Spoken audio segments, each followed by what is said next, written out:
दक्षिण में सभ्यता का उदय ईसा सन के आरंभ के साथ या संभवतः उससे कुछ पहले दक्षिण के लोग ऊंची भूमि से उतरकर उर्वर नदी घाटियों में आए और कछारी डेल्टा क्षेत्रों को तोड़कर कृषि योग्य बनाया। बहुत सारे व्यापारी और विजेता लोग तथा जैन, बौद्ध और कुछ ब्राह्मण धर्म प्रचारक लोग उत्तर से आकर प्रायद्वीप के छोर तक पहुँचे।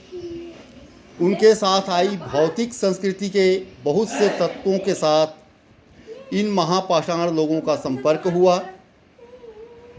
इस संपर्क से प्रेरित होकर इन्होंने पानी में धान की खेती की परिपाटी अपनाई, अनेकों गांव और नगर बसाए और उनके बीच भी सामाजिक वर्ग बन गए।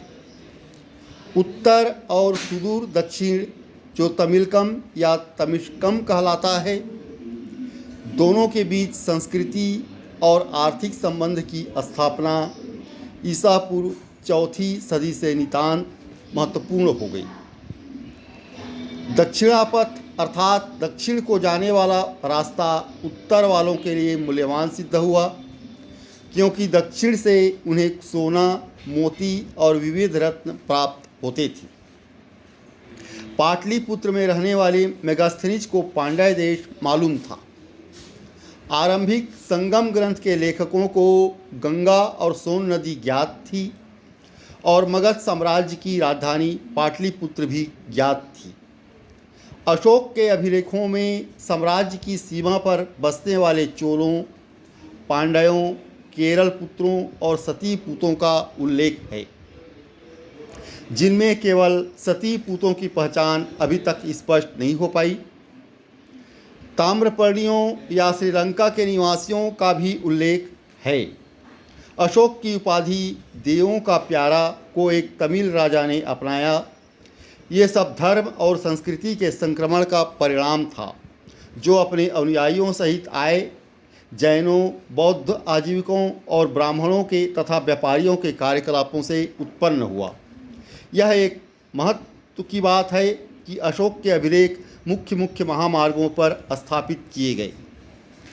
आरंभिक अवस्था में ही गंगा मैदान की संस्कृति का बहुत कुछ प्रभाव उन नास्तिक संप्रदायों के कार्यकलापों के जरिए, जिनका उल्लेख हमें प्राचीनतम तमिल ब्राह्मी अभिलेखों में मिलता है, भली भांति महसूस किया जा चुका था।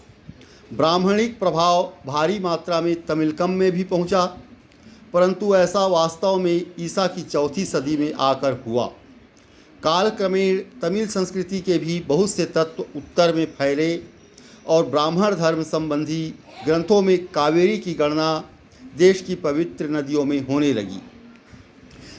दक्षिण में जो तीन राज्य बने, वह तब तक संभव न हुआ होगा जब तक कि जंगल को काट कर साफ करने और जोत कर खेती करने के काम को आसान बनाने वाले लोहे का कौशल फैला न होगा। जनपद टाइप और मगध साम्राज्य टाइप की आहत मुद्राओं के बिखराव के अध्ययन से भी उत्तर दक्षिण व्यापार के विकास का आभास मिलता है। चोल, चेर और पांड्य, इन तीनों राज्यों के उदय में रोमन साम्राज्य के साथ बढ़ते हुए व्यापार का भी हाथ है। ईसा की पहली सदी से ही ये तीनों जन उस आयात निर्यात व्यापार से लाभ उठाते रहे, जो एक ओर दक्षिण भारत के समुद्र तटीय प्रदेश और दूसरी ओर रोमन साम्राज्य के पूर्वी उपनिवेशों के खासकर मिस्र के बीच चलता रहा।